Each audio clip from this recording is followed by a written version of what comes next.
distinguished participants, dear colleagues, Assalamu alaikum wa rahmatullahi wa barakatuh. It gives us a tremendous pleasure today to welcome you to this public hearing session on the exposure draft of the AUFI Financial Accounting Standard, Financial Reporting for Institutions Operating in Hyperinflationary Economies. This event is held in collaboration with Public Oversight Accounting and Auditing Standards Authority, KGK, in Turkey. We would like to thank them for taking the efforts and extending their support in organizing today's public hearing. The public hearing is one of multiple steps in a standard development process at AUFI and represent an opportunity for us to interact with and benefit from the knowledge, experience, and wisdom of professional individuals and experts from all corners of the industry on the newly issued exposure draft.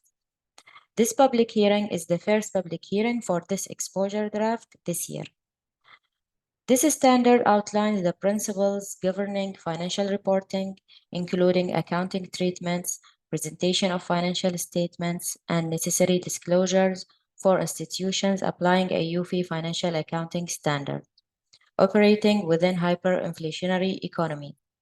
It was developed taking into account the applicable Sharia principles and rules, as well as the unique business models of the institutions, while stipulating appropriate principles of financial reporting. Now, and without further ado, let me invite to the virtual floor the Secretary General of AUFI, Mr. Omar Mustafa Ansari, who will present the exposure draft and walk you through its main content while answering time to time your questions in an interactive session. Brother Omar, the floor is yours. Thank you very much, Sister Hora. A'udhu billahi minash shaitanir rajeem. Bismillahir rahmanir rahim. Rabbi shrah li sadri wa yassir li amri wa hlul 'uqdatam min lisani yafqahu qawli. Ladies and gentlemen, assalamu alaikum wa rahmatullahi wa barakatuh. First, I would like to pass on the congratulations and blessings for this holy month, and I hope that all of you must be enjoying the maximum of the benefits and the maximum of the blessings of this month. And I'm also thankful to all of you who are present here today. We understand that because of being Ramadan and some of the regions at the time colliding with the iftar time, and in some regions it's colliding with the time for prayers.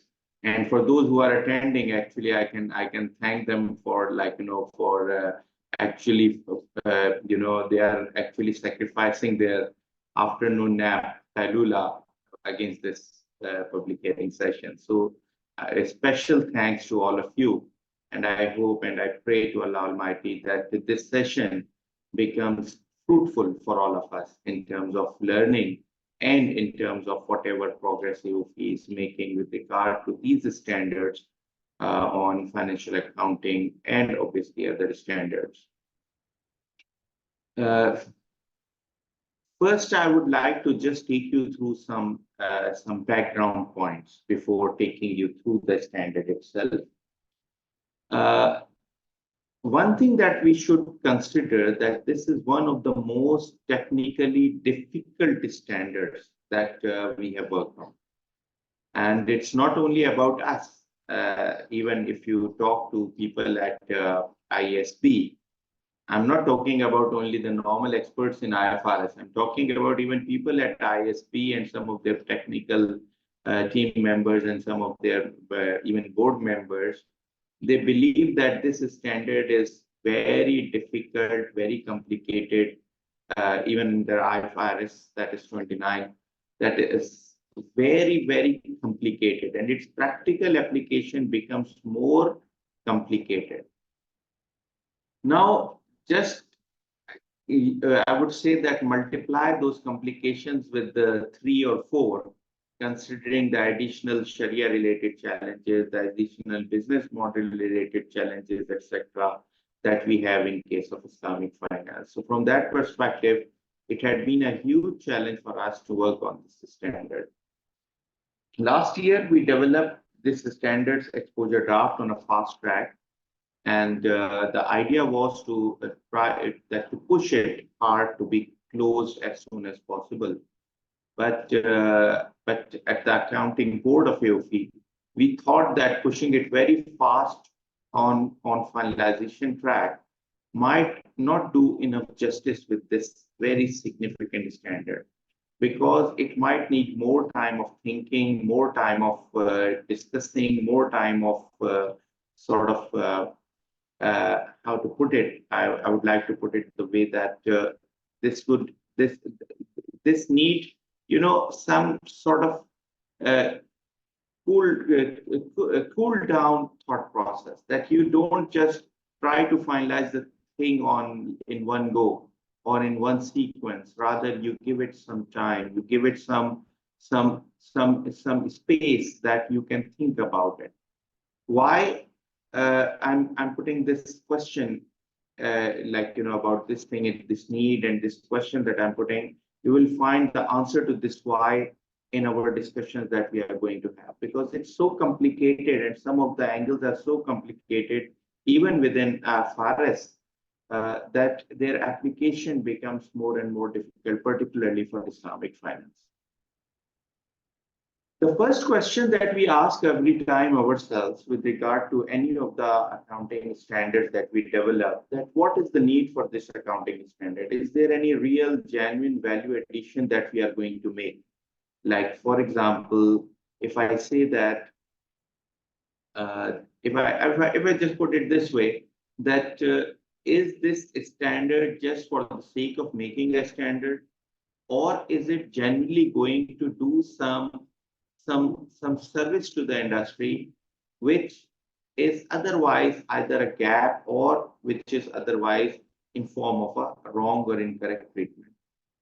So what happens that whenever we work on any project, we evaluate as to whether there is any specific Sharia issue with regard to certain transactions or products which actually need this issue of Sharia compliance to be addressed in accounting. The second question is about the business model and the transaction structures, that even if conventional standards are available in this area, is there anything that they are missing out with regard to the transaction structure of Islamic finance? Or if if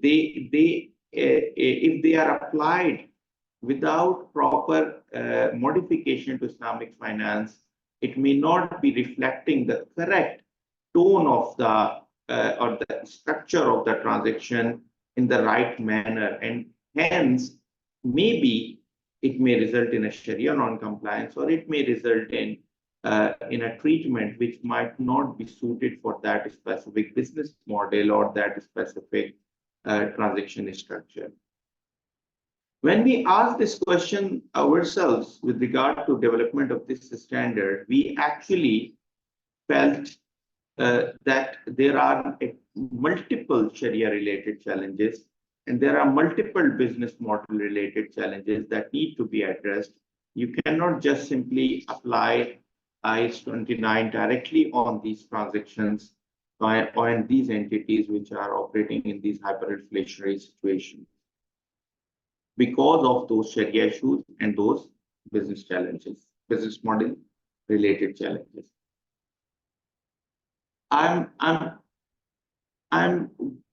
like, you know, I'm a bit I'm just a bit confused where to take you through those issues. Maybe I should put some of the questions initially, and then we can go through the whole of the standard, and then we can identify exactly where are the areas where we kept differences from IFRS. However, just for your benefit, I would like to mention that we identified those 4 questions earlier, even before development of the exposure draft, and while we were in the stage of preliminary study, we conducted multiple discussions. Particularly, we involved the industry as well and held focus group roundtable on that as well, to discuss some of the key questions.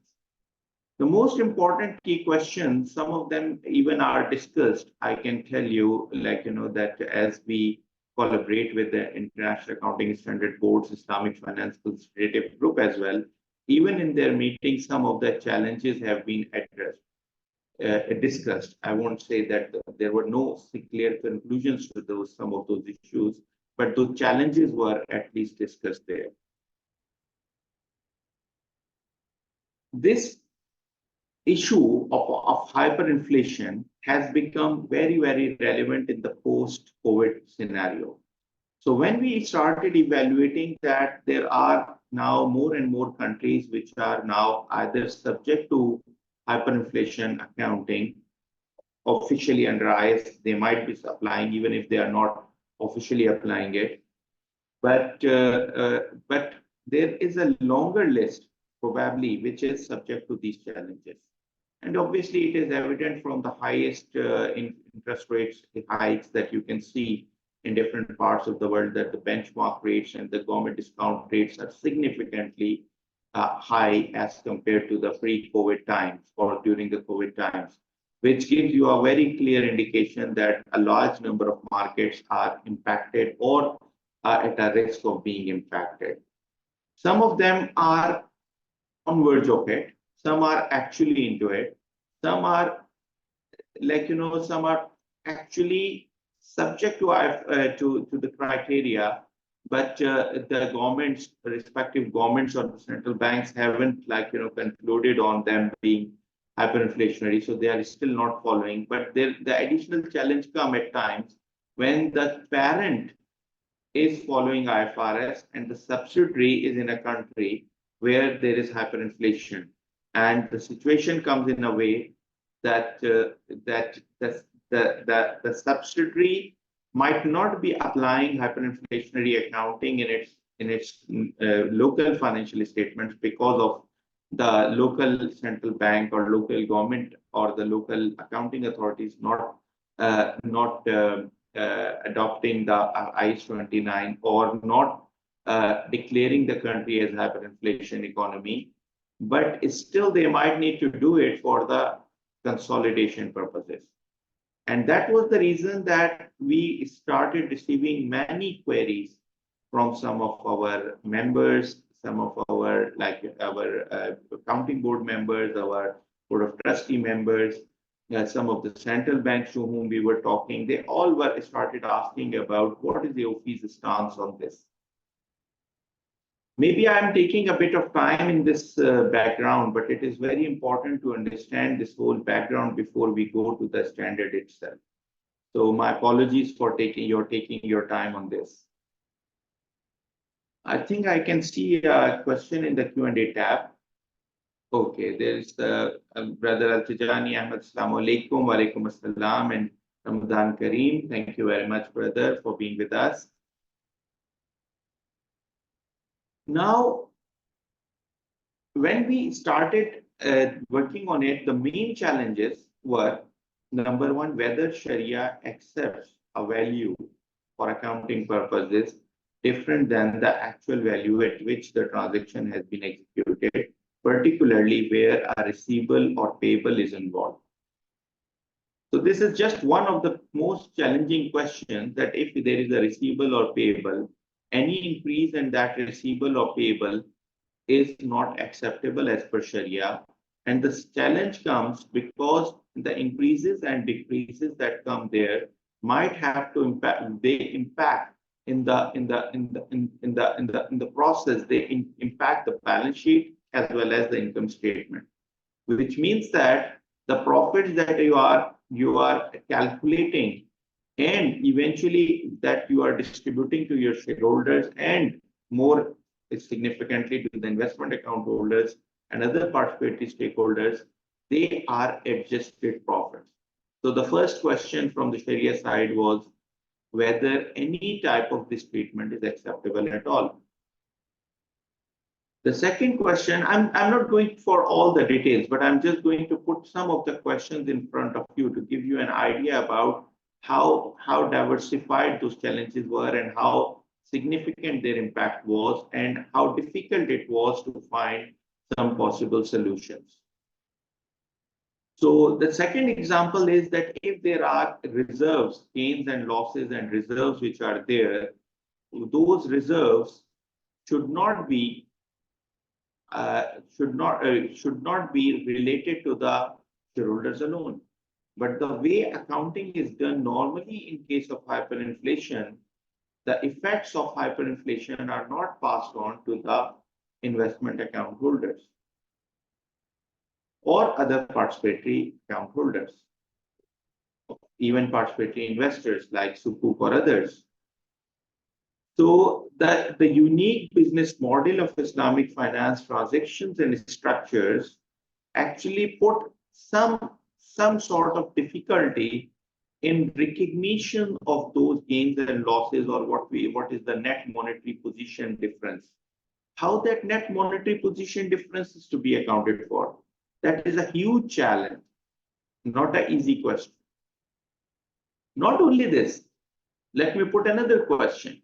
The question is, if there are profits and loss distributions done on a monthly basis, is it possible as per Sharia that after the profit and loss distribution is done on a monthly or quarterly basis, is it possible as per Sharia or is allowable as per Sharia that you go back and adjust those values because there was a constructive liquidation that happened at that point of time? While in hyperinflation accounting, you need to adjust these balances on monthly basis. So are you going to adjust the profits distributed or not? And if you are not going to adjust the profits distributed, but you are going to adjust the values of the transactions, where does the difference go? Just try to think of these sort of questions, and I'm telling you that the list of these questions is a bit longer. And not only this, and then if you try to find a solution, there can be other issues with regard to some of the challenges. So for example, if you say that if you want to do these adjustments, the question may come with regard to some held for maturity transactions in this, either sukuk or other transactions where there is a profit and loss distribution, a profit and deferred profit which is attributed over a period of time, and there is a distribution for that. If these values are adjusted, what will happen? At times, some of the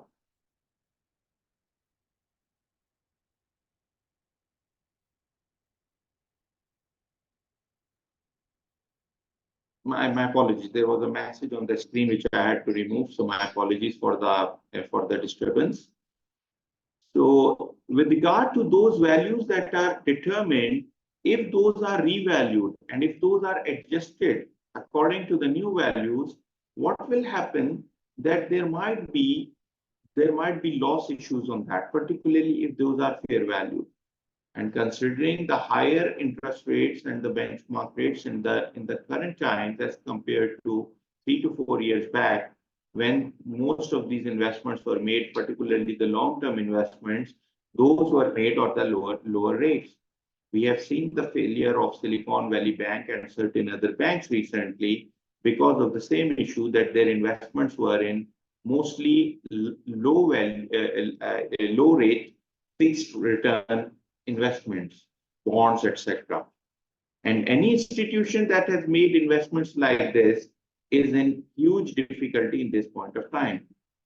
So it is another challenge that we need to consider, that while we can try to find solutions, but some of those solutions may not be workable for all type of Islamic financial institutions and all type of instruments that are there. And if you feel that this is a better treatment, it may still result in a huge a challenge on the regulatory capital, huge challenge on the losses that are to be recognized today, things like that. So again, I'm sorry I have taken a lot of time on this issue. Still, some of you might not be fully able to comprehend the challenges that I'm discussing, because some of the background debate might not be present to you. But I can understand that those who have been applying the IAS 29 or have read IAS 29 and other challenges that are there right now, they might be able to comprehend some of the challenges that I have mentioned. So at this point, I would stop, and I would like to take you through the document itself. And as I always say, I mention that the presentation is exactly the same as the standard. So normally we do not share the presentation in this form, but the PDF version is already available. And I'm sure that some colleagues might have put in the chat window already a link to the standard. But if it is not put, then may I request you, sisters, to please put a link to the a PDF of the exposure draft in the chat window. I can see a comment in the Q&A tab. Okay, sorry, that's the same one. So I didn't forget to close. Today, I'm afraid that I'm the only one speaking. Why? Because number one, it's too complicated standard and not at all very suitable to be discussed in a Ramadan afternoon when everybody would be like, missing a nap and would try to take a nap in between.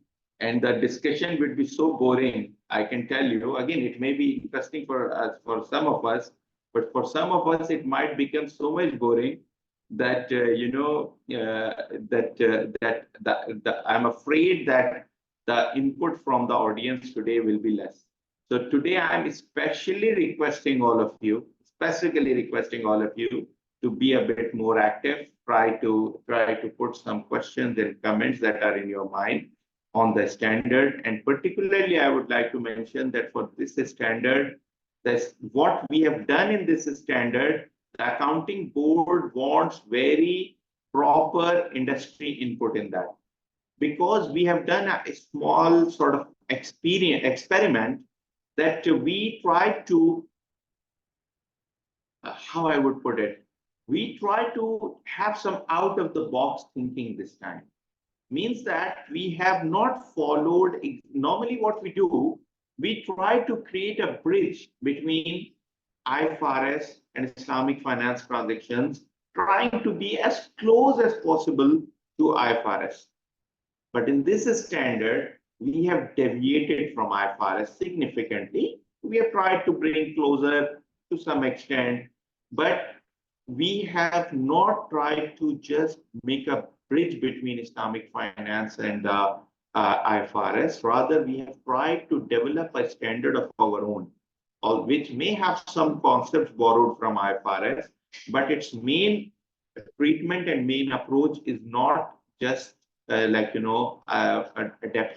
of IFRS. Rather, it's a new sort of accounting approach in some of the areas in particular. And that is the reason that the board wanted to have more and more industry input on this standard. One unfortunate thing, I know that even some of you might be willing to contribute and might be interested in the topic, but because of the lack of practical expertise, because this standard has very much limited practical application as of now. Not too many Muslim countries are within the paradigm of hyperinflation. I think Turkey is, Syria, Lebanon, Pakistan just close to it. But even there are countries where we have where Islamic finance is not enough, but you will still find some institutions. But the countries which are at the margin of or at the risk of hyperinflation include a lot of Muslim countries in Asia and Africa, and they include some of the even non-Muslim countries in the regions, and some of them having Islamic financial institutions existing in those. So this may be a bit of unfortunate that a lot of you might be willing to and willing to and eager to contribute to this standard, but may not be able to because of these limitations of the practical experience and the applicability in your countries.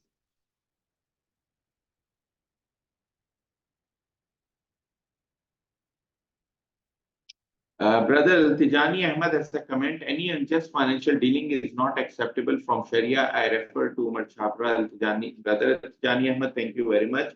Generally, yes, your comment is understandable and agreed. But the question is, where are we trying to apply this analogy? Please let me know. because in this standard, we try to keep things as fair and just as possible and try to allocate the respective gains, losses, and accounting differences to the respective parties to whom they belong. So from our perspective, we try to keep everything just, but if you have any specific aspect, please let me know, sir. Brother Imran Arshad has a comment which is incomplete. So, Brother Imran, please, if you can kindly complete your comment. Brother Yasir Saleh Ali Al Munifi has Walaikum Salam Ramzan Kareem. Thank you, brother. Brother Imran Arshad, your comment is incomplete. I don't know what is the reason. Can you kindly try to complete your comment? Okay, with that, I move to the sharing of the presentation.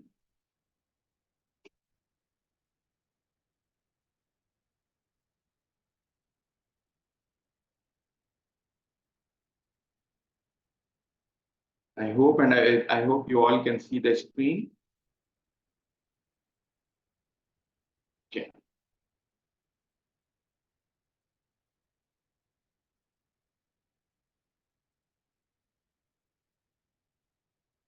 I have covered most of the parts related to introduction and preface, as I normally do in initial introduction, so that is covered. Let's start from the objective. The objective of this standard is to establish the principles of financial reporting for the institutions applying EOFI's financial accounting standards as is operating in hyperinflationary economies, duly considering the relevant Sharia principles and rules and their unique business models. Now, scope is important. The standard is applicable to the institutions preparing financial statements in line with the requirements of EOFI phases, whose functional currency is the currency of hyperinflationary economy. This standard shall also be applicable on consolidated financial statements of an institution to the extent of impacts relating to a subsidiary whose functional currency is the currency of a hyperinflationary economy.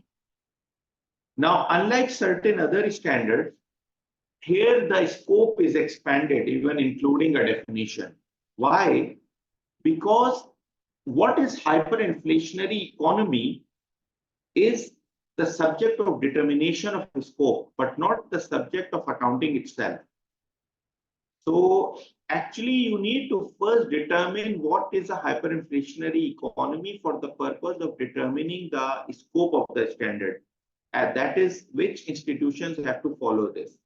So from that perspective, this definition of hyperinflationary economy and the criteria are here. Even in IFRS, it is here, although it is not defined the way we have defined. So our definition is probably more comprehensive. IFRS has mostly talked about the criteria. A hyperinflationary economy is an economy wherein money normally denoted in terms of the currency of that economy loses purchasing power against assets, goods, and services at such a rate that impedes the meaningful comparison of financial reporting in respect of transactions and events that have occurred at different times, sometimes within the same financial reporting period.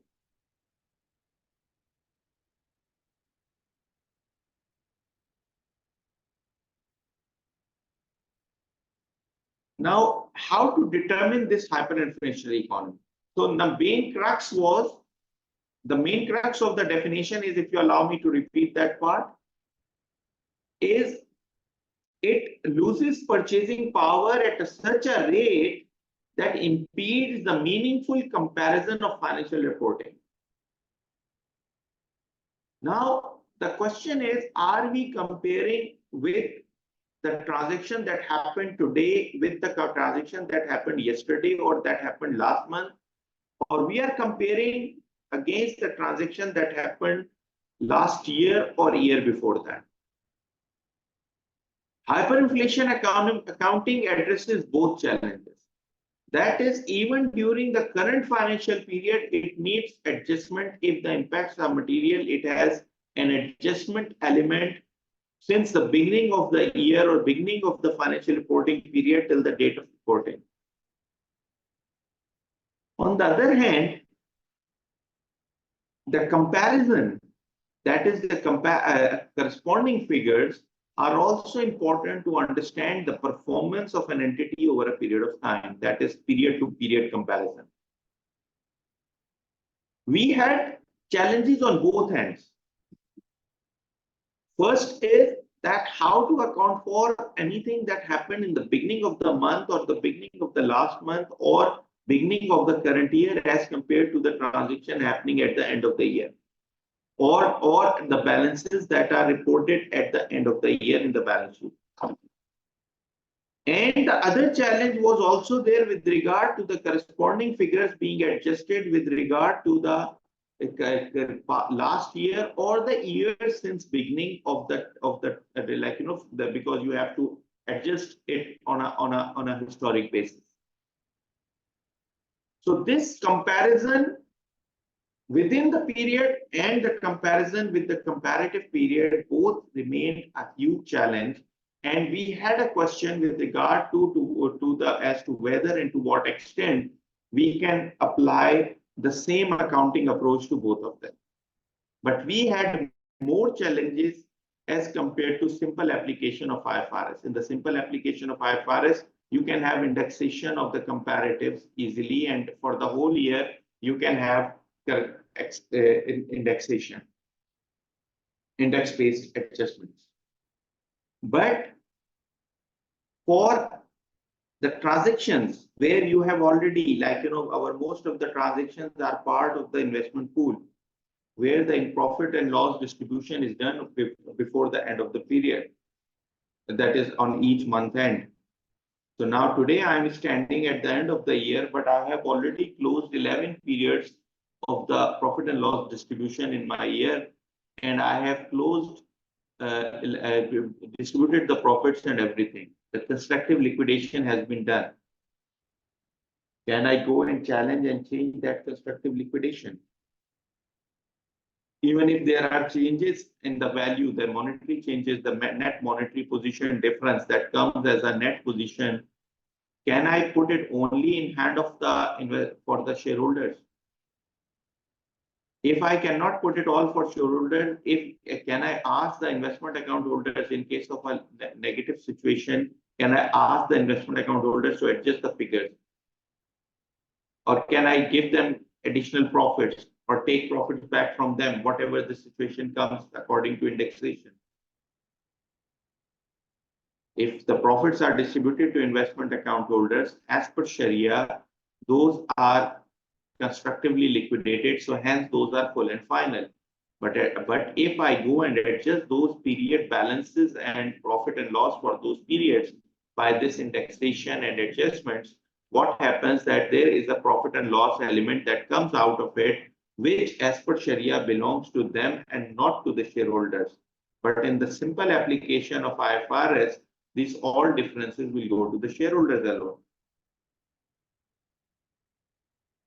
Whatever I'm mentioning, these are the challenges that actually, in some limited examples, which we were able to review, we actually found that these are the very relevant examples and very relevant issues.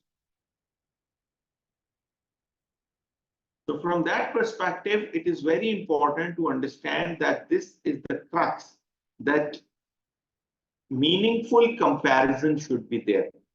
This is the challenge. How you bring in that meaningful comparison might not exactly be appropriate through a indexation in all situations, and particularly indexation and adjustment of receivables and payables, which are already established receivables and payables, and in monetary terms, as per Sharia, their adjustment is not allowed. As per IFRS, the current balances for monetary balances are not adjusted, but all the comparatives are adjusted, which again become a challenge for us. I'm just hoping and I'm praying that I don't make things too much complicated for you. But every now and then there will be more complications coming in. And I recall one of our good friends, every time he used to say that for the sake of making things more complicated, let's discuss this. Or let's make the things more complicated by discussing this. So probably every now and then you will be finding something that I will be mentioning that will complicate it further. Now, these are the pertinent factors or the criteria for determination of a hyperinflationary economy. It is more or less similar to IFRS with some minor changes. Determination of a hyperinflationary economy in line with the definition. We are still in the scope. Let me be clear. It is not the main standard. These things do not apply within the standard. These apply before determining as to whether this standard should be applied to this entity or not. So this is all part of a scope. Determination of a hyperinflationary economy in line with the definition provided in paragraph 4 is highly subjective and hence cannot be performed by applying a fixed or predetermined criteria. Nevertheless, any or a combination of the following factors may lead to a conclusion that an economy is hyperinflationary. Cumulative inflation rate over a 3-year period has exceeded 100% or is approaching the same with an increasing trend. This is as per IFRS, very close to IFRS. In IFRS, this is the last criteria, but most of the time, this is the only criteria that is applied. I can tell you that all other criteria might be prevalent and very subjective. So this 100% cumulative index over a 3-year period is the one that is considered. And again, nobody can ask today that why not 100% every year or not, why not 100% over a 4-year period or a 2-year period. It is something that has been established. Again, we believe that it's a reasonable basis that over a period of 3 years you reach 100%. But some people will say that 33% a year or 100 less than 33% because it's a cumulative effect. So it was like 25% cumulative will come like more than this, more than 33%. So in a nutshell, without going into nitty-gritties of the calculation part, this is the most common criteria. But what change we have here is 100%. IFRS is more like approximating, but we have used the term or is approaching the same with an increasing trend. So if it has reached 100, that's okay. But if it is approaching the same, like for example, it's reaching 88, 98, 99%. So it should not be applied like, in a way that, okay, if you are 99%, then you are not hyperinflationary, and by 1% increase by 100%, you become hyperinflationary. Rather, we kept the criteria slightly improved in a way that we said that approaching the same with an increasing trend. So if you are reaching 99% with an increasing trend, it means you are hyperinflation. And if you reach 99 or 98%, but with a decreasing trend, then you will have to wait till the time you actually become 100%, or there is a more chance that next year you will not be 100% because it is already a decreasing trend. So next year, it is more probable that you will not reach 100%. And if you are in an increasing trend, there is all probability that next year you will be 100% or more. So considering these things, we have slightly amended this criteria.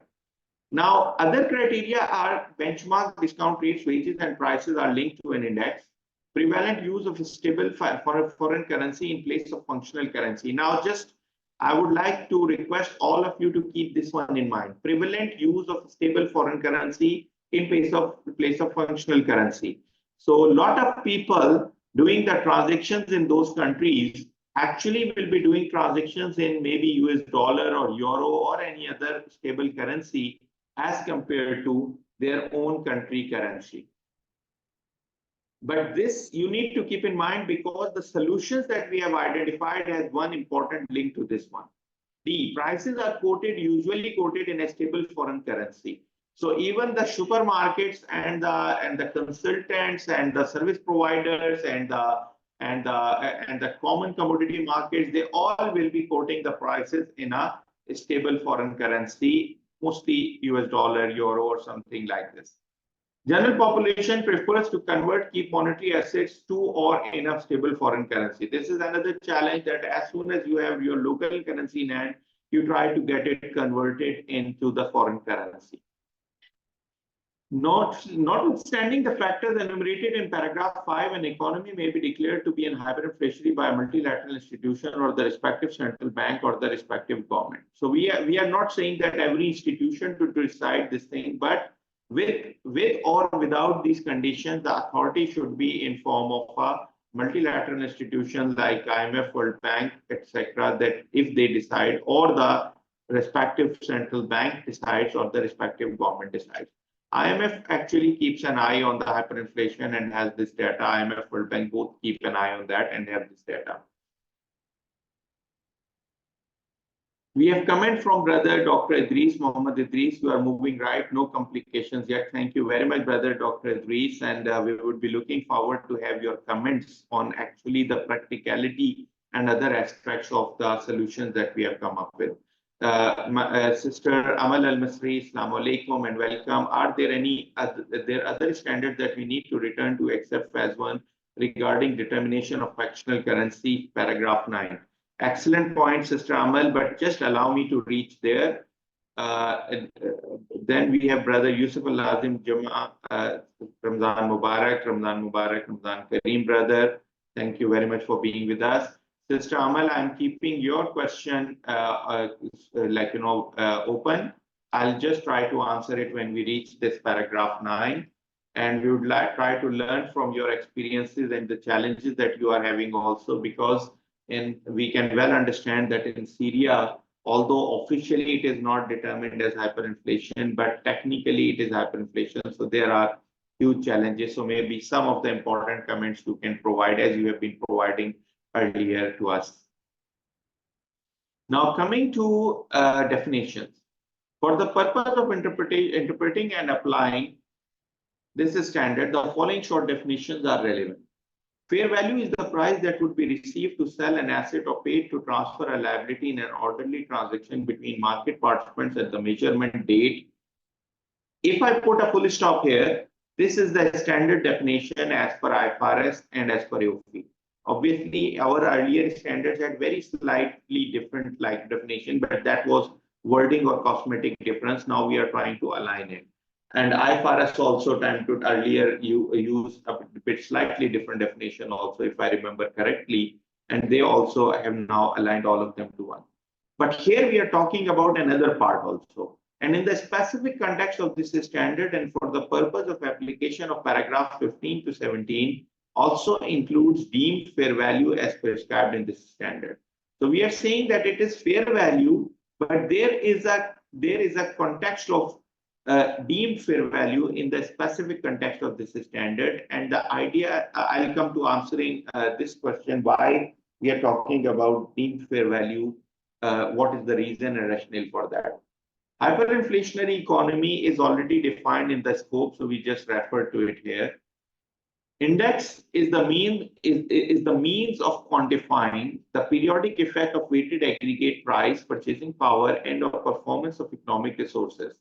In the specific context of this standard, it is a means of quantifying the periodic effect of weighted aggregate loss of purchasing power of a currency against economic resources or against a basket of stable foreign currency, against stable foreign currency or a basket of stable foreign currencies. Investment pool is a virtual entity, at times a separate reporting entity comprising of distinct assets whose risk and reward wholly or proportionality are attributable to the funding provided by the respective quasi-equity investors. Brother Majd and Sister Sarah, just make a note of it. We just need to make sure that this wording matches with the final version, because the investment account standard is now final. Measuring units are the units of currency having a currently prevalent value at the end of the financial reporting period, or as indexed at a given point of time in line with the requirements of this standard.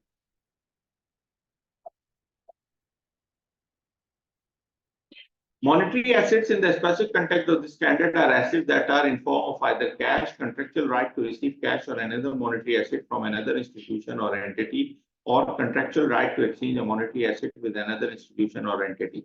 Monetary liabilities in the specific context of this standard are the liabilities expected to be settled in determinable fixed amounts of money. Now, are there any comments?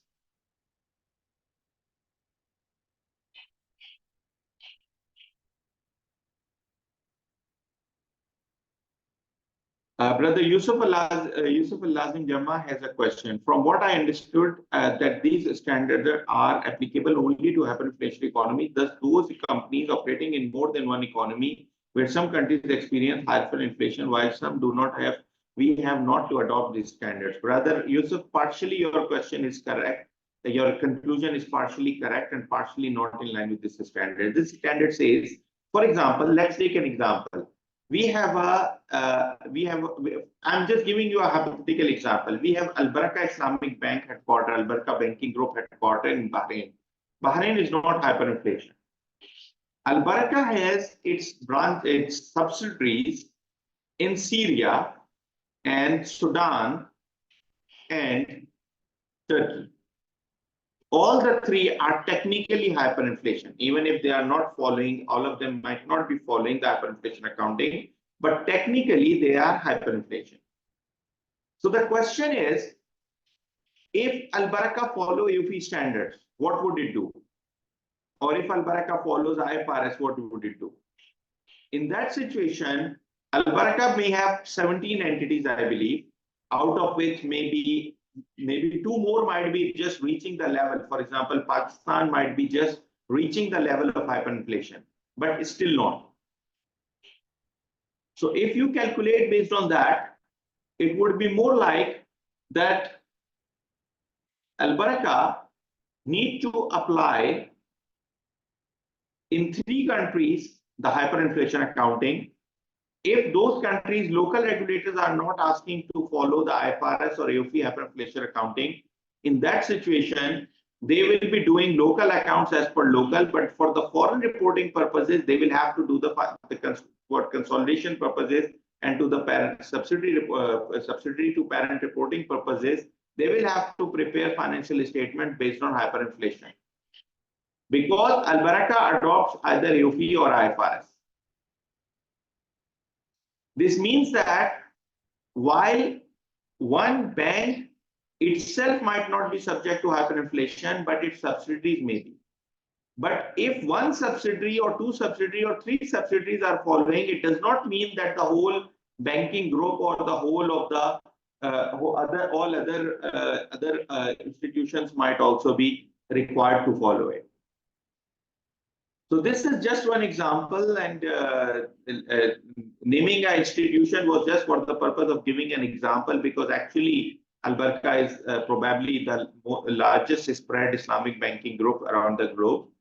Maybe it's not the largest Islamic bank, but in terms of the diversification in terms of geography, it is probably the largest. So from that perspective, most of the time it provides some good examples.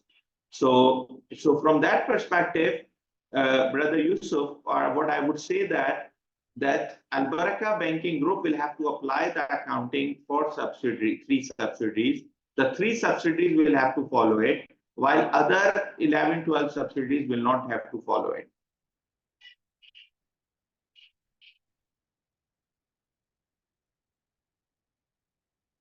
Brother Yusuf has another question that I'm also interested to know if there is any other effort made by you on the area of IFRS 17 in relation to the accounting for Islamic companies. You are talking about, I believe, Islamic insurance companies, brother. Brother Yusuf, I think that you should be how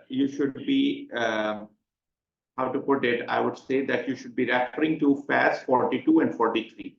42 is our basic accounting for takaful that is Islamic insurance companies, while the 43 standard 43 is our alternative to IFRS 17. So the IFRS 17 accounting with regard to the insurance, you need to check for it.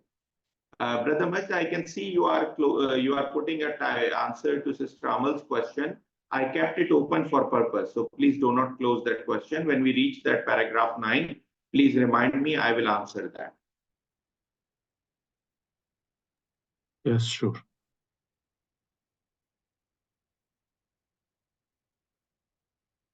There is an anonymous attendee. Assalamu alaikum wa rahmatullahi wa barakatuh, Ramadan Mubarak. But since you are anonymous, I don't know brother or sister, so anyway, wa alaikum assalam and Ramadan Mubarak. to you and to all of you, but I would always request everybody to please rename yourselves from Zoom. You get this option of renaming yourself, or when you log in, you put your names, because all the comments that you provide, we have to take those comments to the working group and to the board. So from that perspective, it is important that we know the name for all of your names. Even it would be better if you can put your name with your institution name. So this gives us a better understanding of the context in which the comment is coming to us. Thank you very much again, everybody. Now let's try to move on.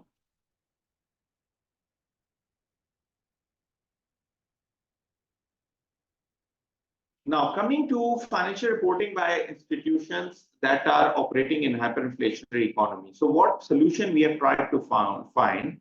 We have found two solutions, two possible solutions. Again, this is the exposure draft. So these are the proposed solutions. And this is where we request all of you to provide your very categorical comments, trying to apply them, try to understand them better. And if you feel any further issues that we need to address, please let us know.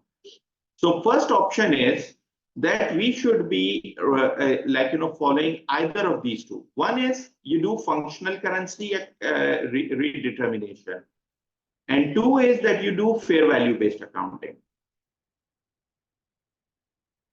Now, why these two options are there, and why not just index based solution is there? I raised some of the questions in the beginning. We believe that as per Sharia, doing accounting in a different currency is perfectly acceptable if it is a functional currency of the institution. So even according to Sharia, there are rules about currency of shirka and all that you need to determine, and then reporting currency has to reflect those balances according to the respective accounting policy. So this functional currency redetermination and doing accounting in a different currency is acceptable as per Sharia. This is acceptable as per our earlier standards, and obviously these all issues we have discussed with the Sharia committee as well. The second issue is with regard to the fair value. The second possible solution is with regard to the fair value based financial reporting. So according to Sharia, it is preferred to do all profit and loss distributions and accounting on fair value basis, because as per Sharia, the most appropriate way of profit distribution between investment account, between shareholders and everybody is through actual liquidation. But since actual liquidation takes time, so Sharia allows constructive liquidation, which means that you need to perform periodic accounting based calculations, and based on that you distribute profits, and you close that venture to that date, and you start on the next day a new venture. So in that situation, the earlier amounts are constructively liquidated, which means they are settled.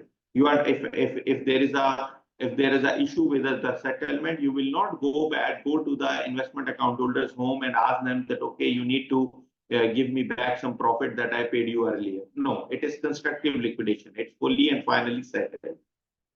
But as per Sharia, for constructive liquidation, it is always preferred to have fair value accounting. Even for Sharika particularly, and Mudarba and other types of participatory investments, Sharia always prefers fair value accounting, because fair value accounting provides the most just and fair basis for the profit and loss distribution between the investment account holders and the shareholders and other participatory account holders, whoever are involved in that transaction. So the fair value accounting is acceptable as per Sharia. So what we are saying is that if you are in hyperinflation, either redetermine your functional currency or do the fair value accounting. See paragraph 9 and paragraph 10. So let's first go to paragraph 9. Where a factor or a combination of factors thereof as enumerated in paragraph 5C, 5D and or 5E exist. Now, this is what I was asking you to keep in mind. Okay, let me take you back to 5C, 5D and 5E. If you see 5C, Prevalent use of a stable foreign currency in place of functional currency. Prices are usually quoted in a stable foreign currency. And general population prefers to convert key monetary assets to in a stable foreign currency. If these three conditions exist, which are the condition of hyperinflation economy, these are also the conditions that might need to think again, what is your functional currency? What is your actual functional currency? Now, please keep in mind that reporting currency can be different from the functional currency.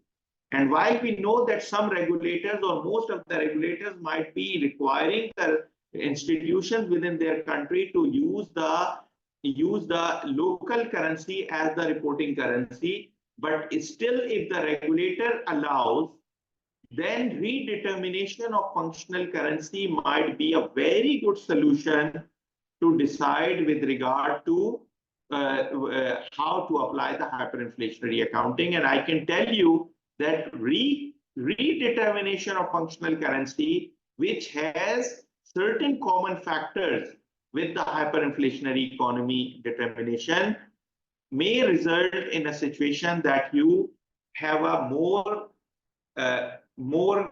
I would say, more appropriate and more faithful accounting. Faithful representation, that is the term.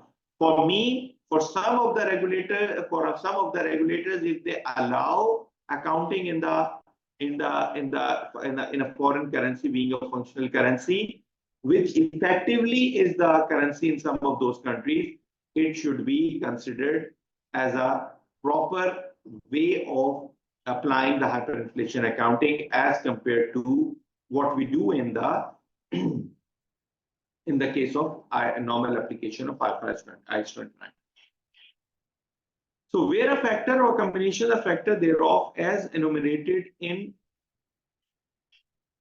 or a combination thereof as enumerated in paragraph 5C, 5D and 5 end of 5E exist, and there are no legal or regulatory restrictions to the contrary, an institution shall consider as to whether a redetermination of its functional currency and the reporting currency to a stable foreign currency is appropriate in line with relevant phases.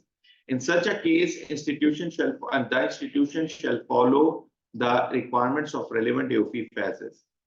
And here we have referred to the hierarchy of accounting policies as per phase 1 and in the requirement of generally accepted accounting principles in line with paragraph 165, which is the hierarchy. Here we had the question from Sister Amal Al-Masri about whether we need to refer to phase 1 or others also. Earlier, AOP used to have our own accounting standard for foreign currency translation, phase 16, if I'm not mistaken. Now, what happened that with phase 1, when phase 1 was introduced in 2021, what we did that we believe that some of the standards of AOPs that were issued earlier were not having that much value addition, and we can stick to IFRS because there were no significant Sharia issues or the business model challenges. And accordingly, at that point of time, we decided that there will be some basic requirements with regard to foreign currency translation in phase 1, which are the core principles with regard to the foreign currency translation, and further details will be referred to IFRS. Our paragraph 165 talks about the hierarchy in which the accounting policies are determined, which include AOP financial accounting standards, similar AOP financial accounting standards, AOPs, then the generally accepted accounting principles insofar they are in compliance with the Sharia principles and rules as well in line with the AOP framework. So this is the approach by which in this situation, Sister Amal, you need to apply IFRS 1 and International Accounting Standard 2021 on the foreign currency translation. So I believe now you got answer to your question that this reference in the footnote to paragraph 165 actually means that in your respective country, the generally accepted accounting principles, which in most countries are IFRS, can be followed in the absence of additional guidance from the AOP phase. So phase 1 has one a small section with core principles of the foreign currency translation, and then further details as per IFRS. Now, fair value-based financial reporting. So those entities who do not redetermine the foreign currency or are not allowed by the regulator, or in their situation, there is no single stable foreign currency that can serve that purpose, or other factors of foreign foreign currency, stable foreign currency related other factors that are part of the criteria are not present. In all those situations, the institution shall be following the fair value accounting. Now, what will happen that there will be three situations. Some of the assets will be fair value, and when we are saying they will be fair value, they will be fair valued on each period end whenever you do the profit and loss distribution. So the effect of profit and loss distribution is passed on a fair and just basis. That is number one. So fair value. Number two, some of the things are exempt from fair value because of their nature. So we will be mentioning that. So some will be exempt from fair value. And third will be deemed fair value. Now, deemed fair value is that at times fair valuation is not that much easy at all times. So you will be having a deemed fair value concept, which will be like indexed value.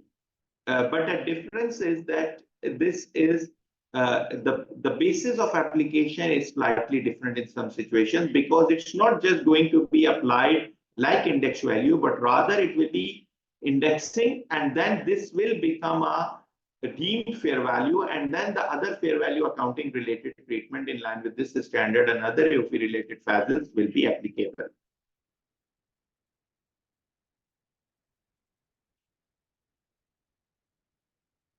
Now, coming to the fair value based accounting, this is the subject of this standard. If you have redetermination of functional currency, then after paragraph 9, this standard stops. Paragraph 10 onwards, we are talking about the entities or the institutions that follow this standard, which is the fair value based accounting for hyperinflation. We have comment from Lamin Savadogo. My apologies if I mispronounce any name, because mashallah, people here join from so many different countries, jurisdictions, and at times we are not familiar with the names or the spelling. So if I mispronounce any name, please, my apologies for that. Thank you, brother. Thank you very much for your kind comment, and Ramadan Mubarak to you and all.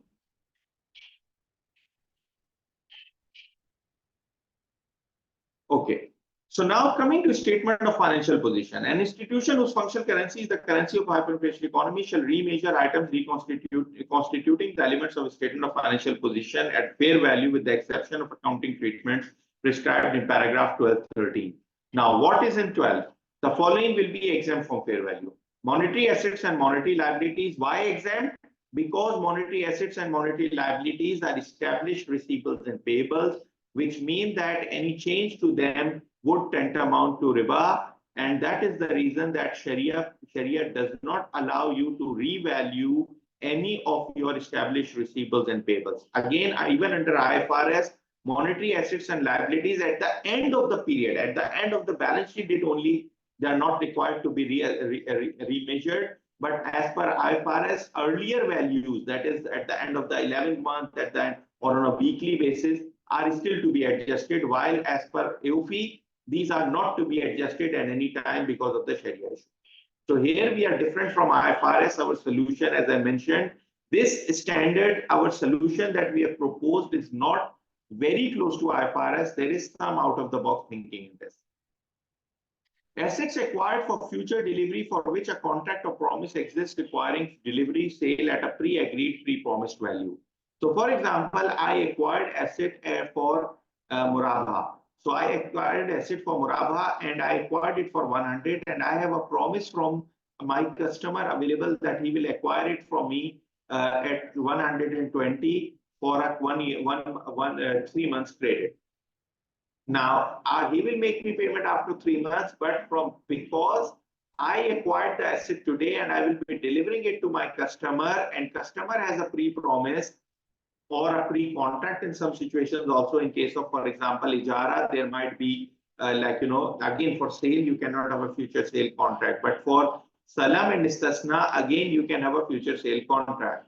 So again, if I acquired goods on Salam basis to be sold with a for Salam, which are to be sold at a given price at a future date, all those situations where you have a contracted price or a promised price available for some goods or assets which are acquired today, you will not be fair valuing them, because the point is today you fair value and tomorrow when you sell them, the fair value reverses.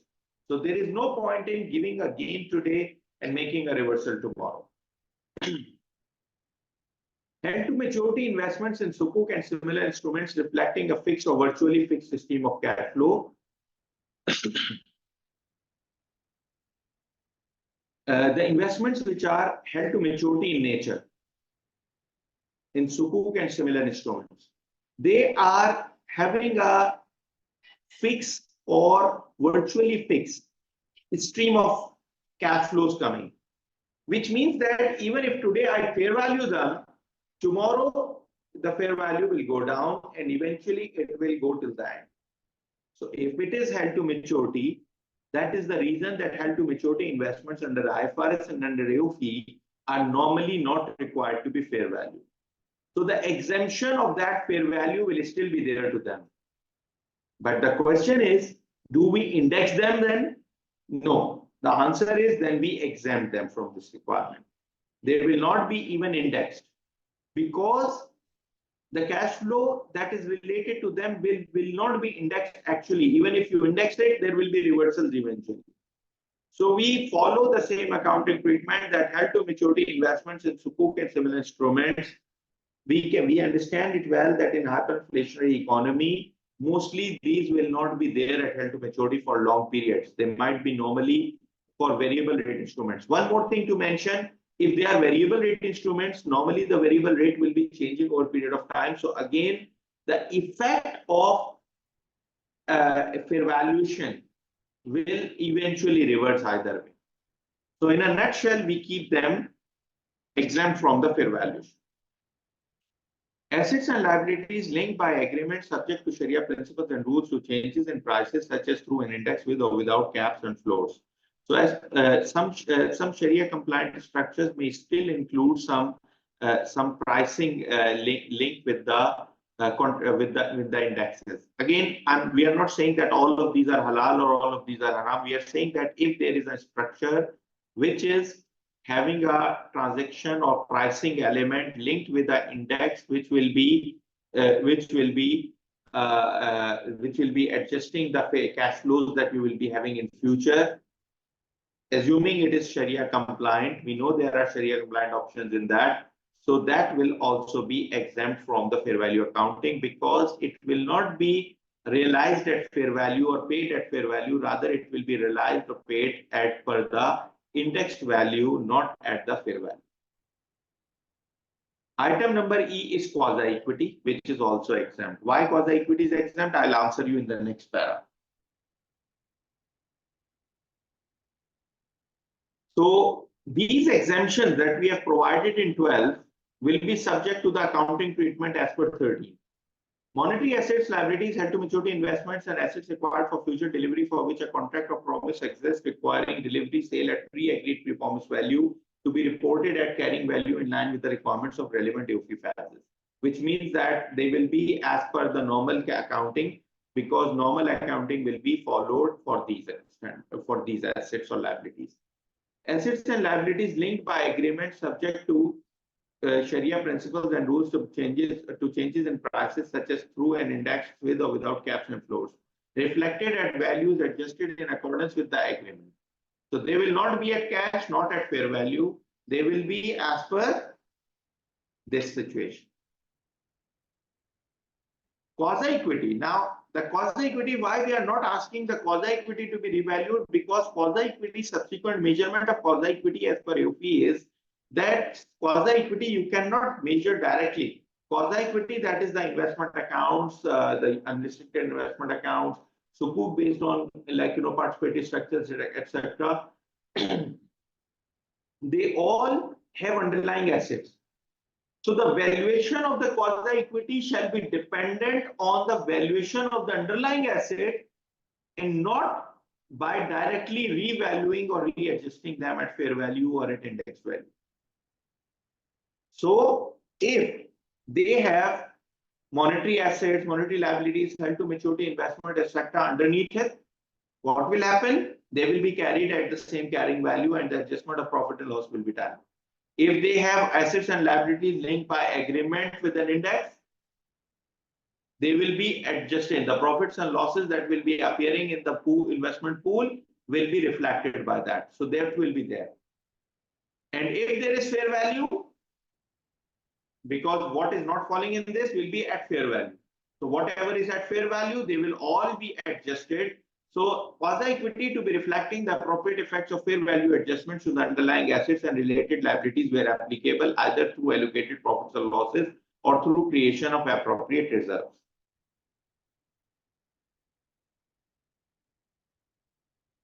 So the normal profit and loss, whatever will be calculated, but additionally this will be calculated. Sister Saira and Brother Maj, just make a note of it. We will just see that in paragraph C, we need to mention a reference to paragraph B also, because we mentioned about profit and losses that are coming as per fair value adjustment. But do we talk about what is coming as an index-based adjustment as per paragraph B or not? So we might need to not clarify it. Maybe we can just put it in the base of conclusion, but it just came to my mind. So please make it as a note that we need to discuss and check with the working group if they feel it is important to put this effect of B also in C. Now coming to determination and estimation of fair value. Now the question is, I think it's a very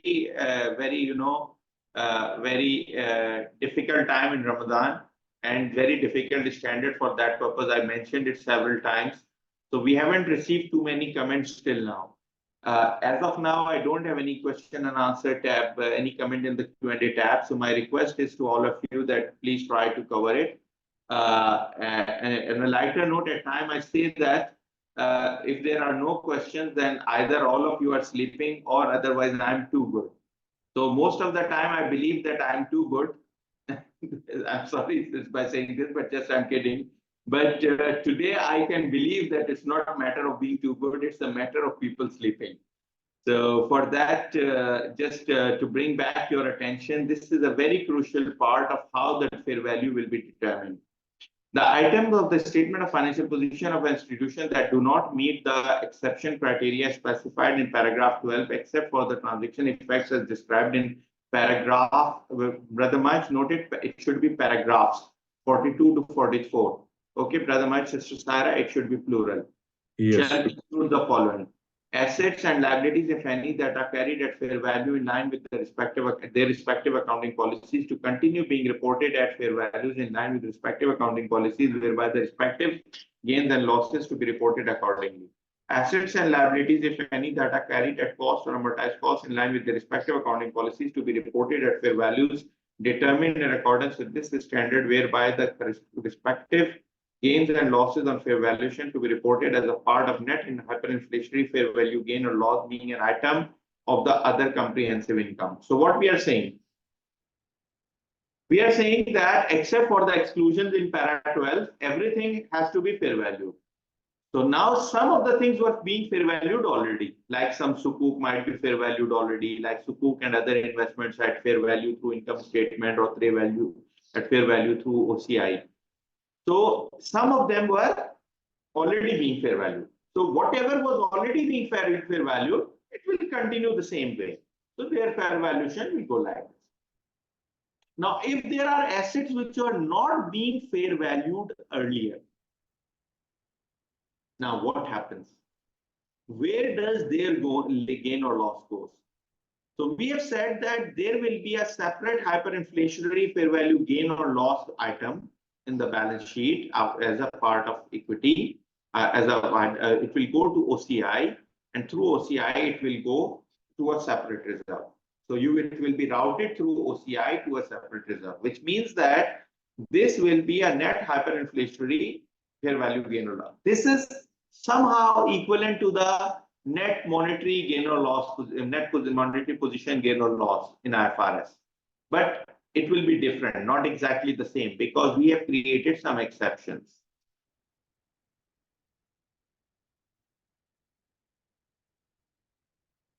Dr. Idris, Mohammed Idris has commented that we are not sleeping, sir. Thank you very much, brother Dr. Idris. Thank you very much for being with me here and keeping me awake also. Assets that are carried at lower cost and NRV to be reported at the NRV being an estimate of fair value only in the specific context of the standard, whereby the respective gain on fair valuation to be reported as part of net hyperinflationary fair value gain or loss being an item of the other comprehensive income and the loss to be reported in line with respective accounting policies. So we are saying that for items which are carried at lower of cost and NRV, for them, you can consider NRV as an estimate of fair value. And then the gain will be reported as part of hyperinflationary fair value gain or loss, and the loss to be reported as per respective policy. So if there is a loss, mostly there will not be losses because you can well understand there is hyperinflation. So the value is always going up. So that will be going to the hyperinflationary fair value gain. But in case there is a loss, that loss needs to be booked still as per the current accounting policy. Now, what happens that here we are saying that now NRV and fair value at times can be same. But the difference is that net realizable value, first thing is realizable value versus fair value. Realizable value is the entity specific value, while the fair value is the market specific value. So fair value is the value that I will fetch in the market, that can be fetched in the market by in a transaction between two knowledgeable willing parties in orderly transaction. On the other hand, if I talk about realizable value, this is what I can realize out of it. So my realizable value can be exactly same as fair value, and at times it can be different. Net realizable value, which is normally calculated anyway for inventories and some other situations, net realizable value is realizable value minus cost necessary to make the sale, which means that completion cost and selling cost. So in that situation, we have said that these assets, you do not need to do a separate fair valuation, but rather the net realizable value will be the estimation of fair value. If you get a loss, book that loss according to the normal accounting policy, like a inventory loss situation. And if you have a gain, take that gain to the hyperinflationary fair value gain or loss. Don't take it to the P&L today. Assets that are carried at the revaluation model, revalued amounts less accumulated depreciation and accumulated impairment to be reported at periodically revalued value at least at the end of the financial year. The resulting gain or loss shall be recognized based on the respective accounting policy.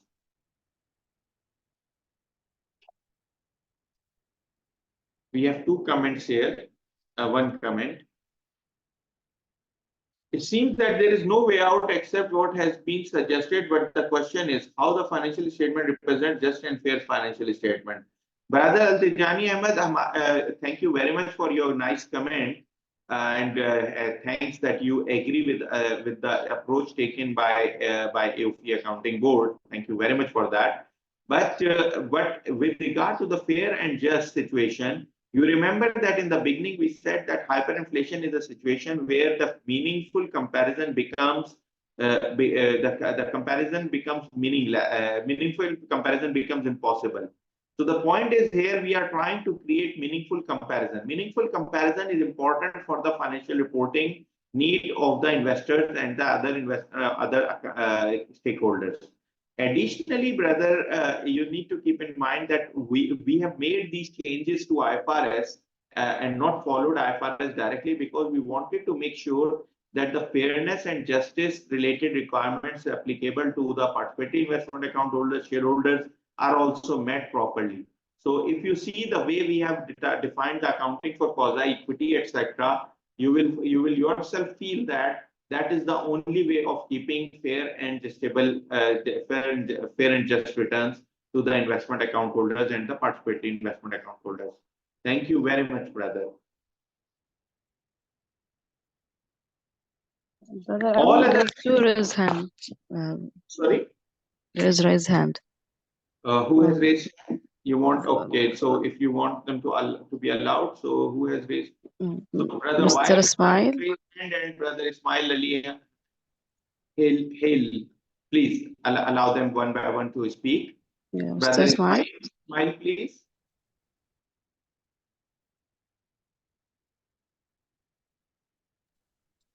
Mr. Wael. Brother, while you are permitted to talk now, you can speak now.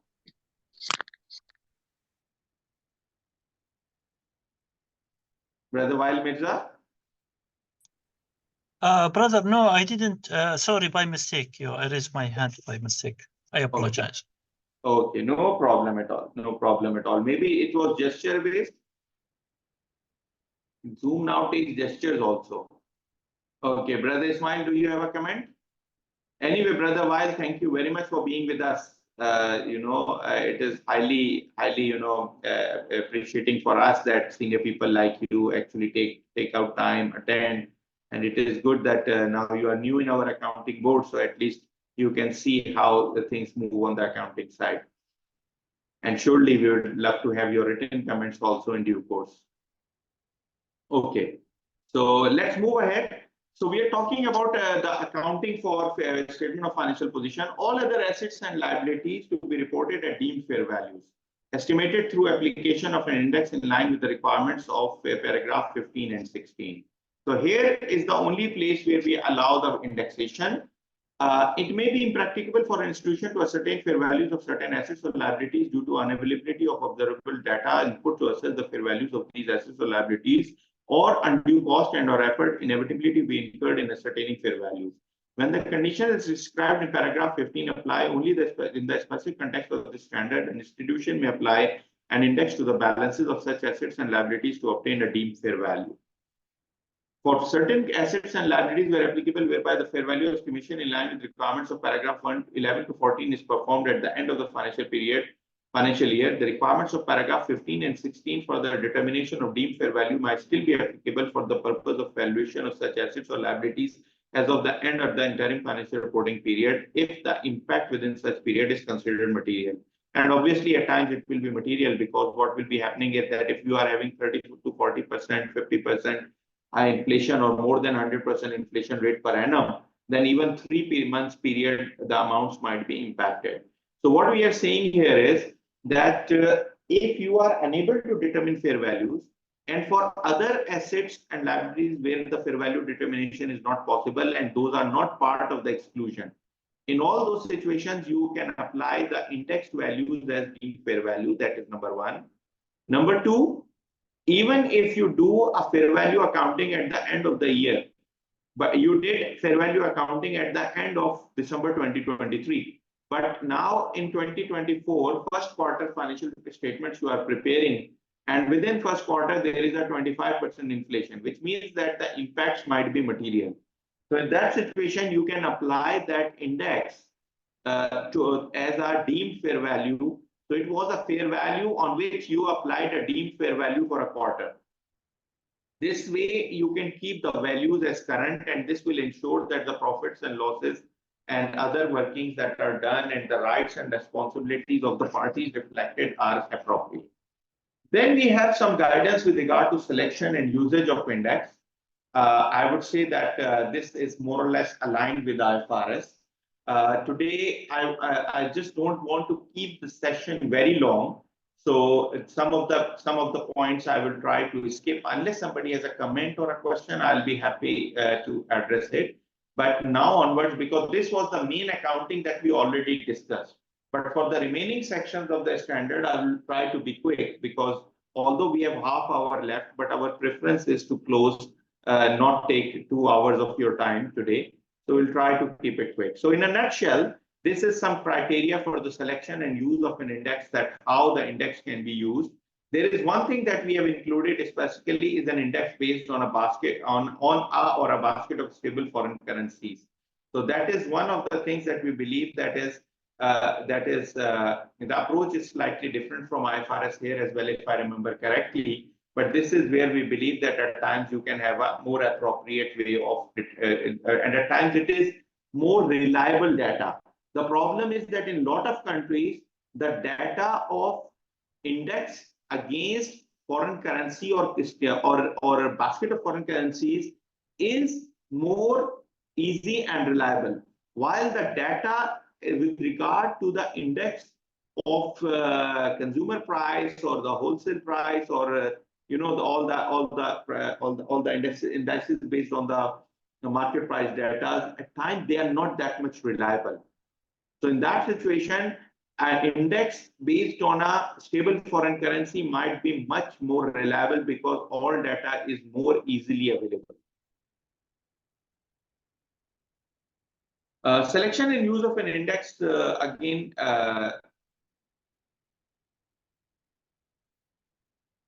there is additional requirement with regard to provision of FAS 30 with regard. Just one thing, Brother Masht and Sister Noof, if you just note it down, that this FAS 30 requirement should be after a separate heading. So I think there should be a heading in between. There should be a heading after paragraph 20 about the application of the impairment and credit losses, etc. Yeah, because it looks like that this para is a part of the main accounting treatment for a statement of financial position, but it's not part of the subheading related to selection and use of an index.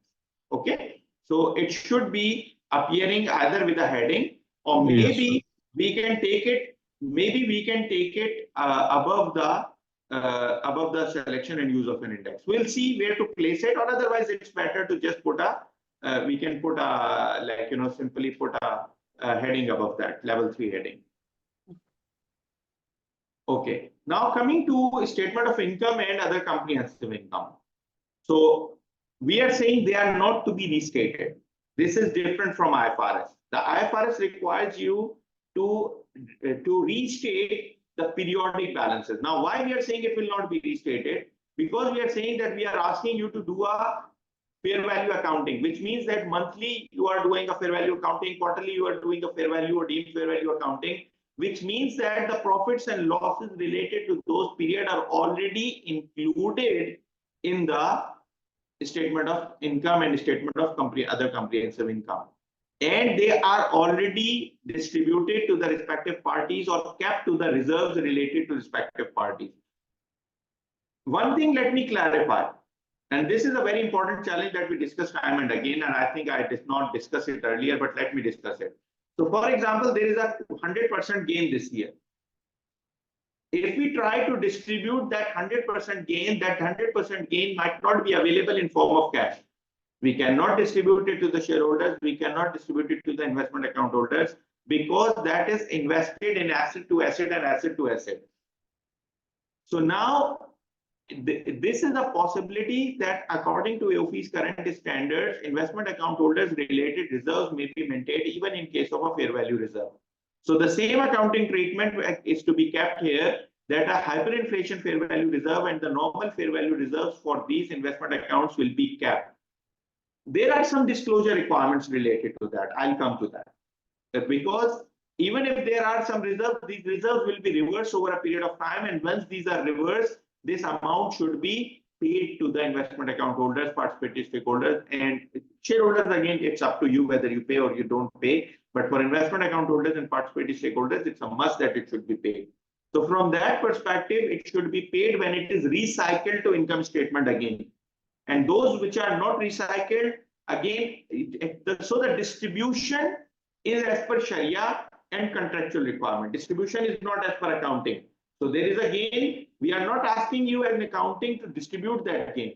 We are asking you that you recognize that gain, you record that gain to whom this is attributing, and then you make disclosures to the investment account holders that there are gains related to them. So if they go out today, they will lose those gains. And those who will continue in the entity, with the institution, with their investment account, over a period of time when these gains will be reversed to income statement, and those amounts will be in cash, and the cash will be available, those will be distributed.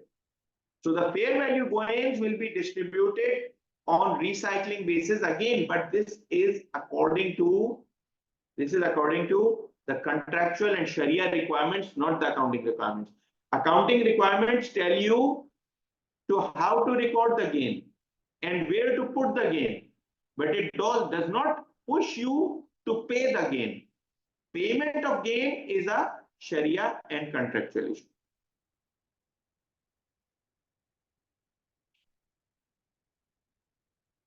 The net gains or losses for the period arising through the application of paragraph 11 shall be recognized in the statement of other comprehensive income. The resulting item shall either be subsequently accumulated as distinct hyperinflationary fair value reserve, categorized and presented separately, representing the owner's equity and the quasi equity separately, and presented as allocated profit or loss, distributable or non-distributable in case of profit.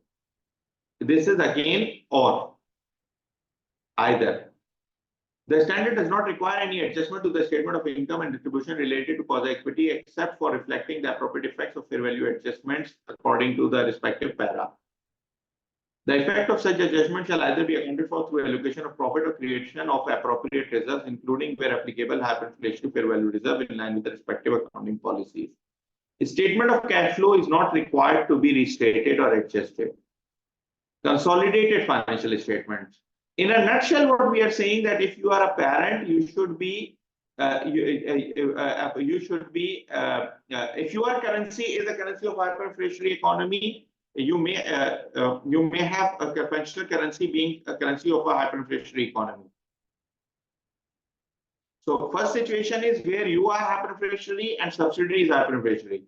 Second situation is you are not hyperinflationary and subsidiary is hyperinflationary.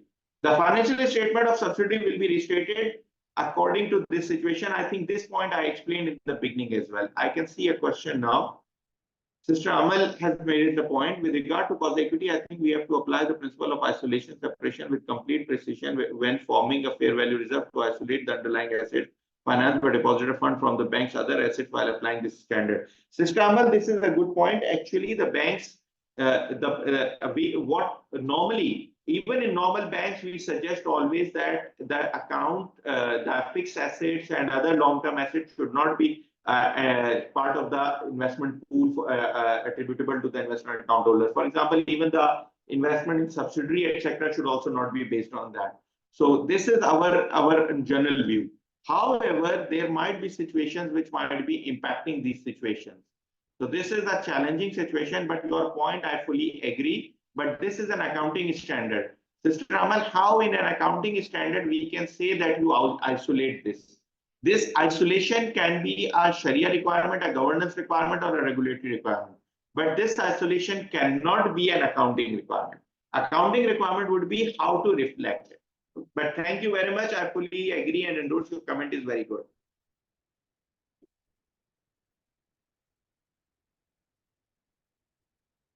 The financial statement of subsidiary that has functional currency not being the currencies of hyperinflationary economy are dealt with in accordance with the requirements of respective OBFAS. When financial statements with different periods and are consolidated, this standard shall apply to all balances at the date of consolidated financial statement. Restatement of investing institution. An investee that is accounted for and that the equity method may have functional currency being the currency of hyperinflationary economy. The statement of financial position and statement of comprehensive income of such an investee are restated in accordance with this standard in order to calculate the investor's share of its net assets and profit or loss. When the restated financial statements of the investee are expressed in foreign currency that are translated,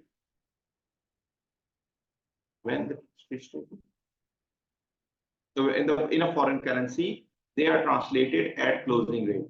Brother Maj, just make a note of it. After foreign currency, there should be a comma, and normally instead of they, we write these. Okay. Or we should say, or either we say these or such financial statements. Noted. But it should be a comma because I just felt like there is something missing. If you put a comma after foreign currency, it will be better reading. Without comma, we are okay, but if we put a comma, it will be better reading.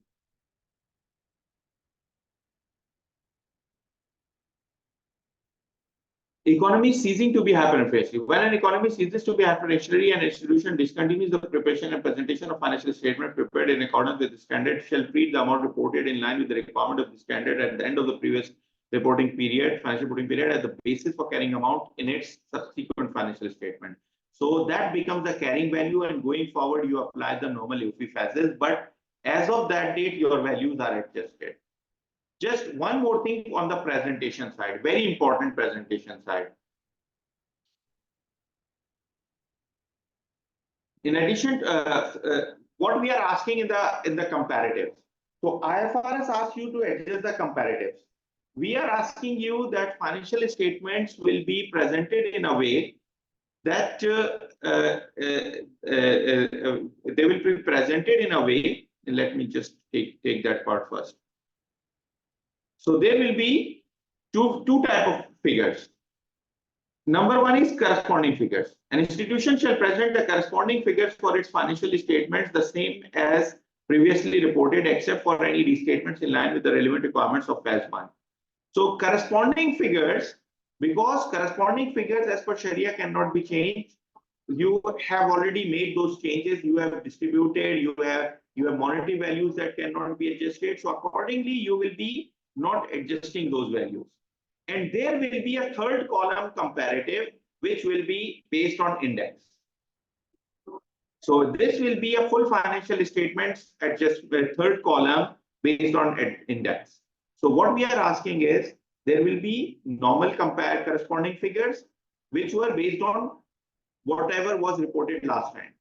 There will be a third column, which will be including indexed comparative, which will be just for making a comparison purpose, but it will not be the actual corresponding reported figures.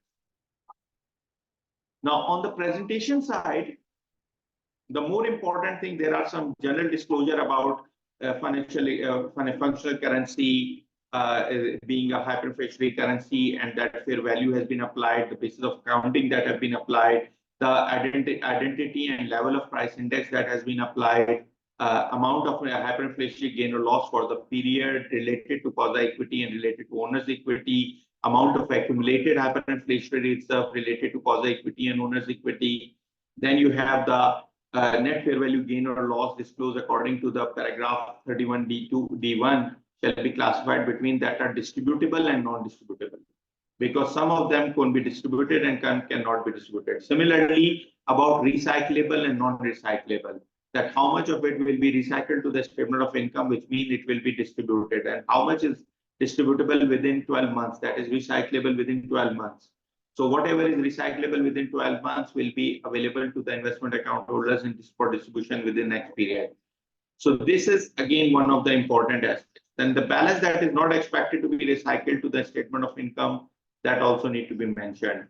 Then whatever is related to quasi-equity and the disclosure of expected period of reversal should be identified. So any quasi-equity holder who leaves the institution and takes out his investment should be aware that he is leaving a balance that will be reversed over a period of time, and on over what period it will be reversing.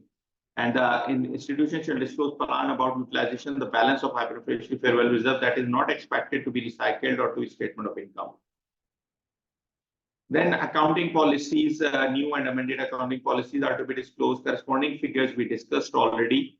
Index comparatives, I mentioned that they will be according to the today's picture comparatively, changing the comparatives as exactly as through the index. You're applying that day's index and today's index. I'm not going into detail about this thing. Effective date is proposed to be January 2026, 1 January 2026. And there is one more thing, that it is preferable that all institutions in one country or one jurisdiction should follow it from the same date, so that the results are comparable between institutions. And then there are some transitional provisions. We don't need to go in detail for that. I have one comment from Sister Amal. I suggest to add the paragraph rationale for issuing the standard presenting the financial statement of IFI in a more fair and equitable manner with regard to compliance with regulations of the supervisory authority, because of what when IFI present the financial statement in local currency appear to be exceeding the precautionary ratios that is specified by the supervisory authorities, while It is not. Thank you very much, Sister Amal. It's a very good comment. We'll take it to the working group and we'll see whether how we incorporate it. I personally have no objection on that. We'll try to incorporate it, inshallah. We have comment from Brother Ali Asghar Mandassarwala. In paragraph 17, as regards interim reporting, the indexation to be applied is only for the interim period based on the previous year-end fair value. Paragraph 17, just let me just go back to paragraph 17 just to recheck in which context you are talking. Okay, deemed fair value. Yes, agreed. Thank you, brother. Agreed. 17 will apply, like if you see, even if you see this part, 17, you need to see 17 with the. Okay, yeah, 17 is on interim periods. Exactly. So it will be applicable on all, as well as it will be applicable additionally for the fair value that was determined on annual basis, but on quarter basis, fair value is not determined. So deemed fair value will be determined. So the year-end balance as of comparative was based on what level of index. You will adjust it with this current level of index. Thank you very much, Brother Ali Asghar. Very good question. I hope I am able to clarify it that yes, your understanding is correct.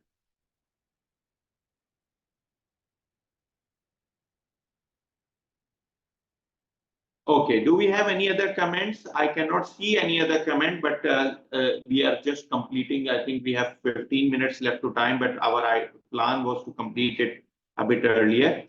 So I hope we are generally okay on time, but we can quickly take a couple of more comments if there are any. If there are no more comments, then we can conclude.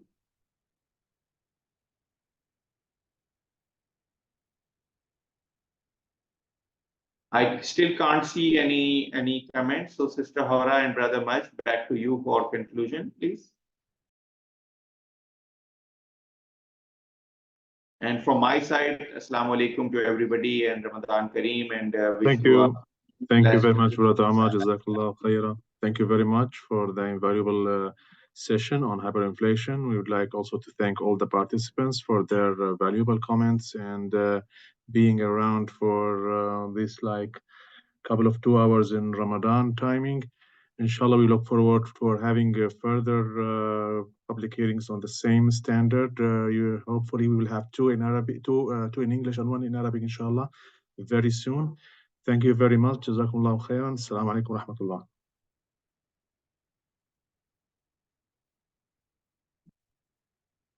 Assalamu alaikum.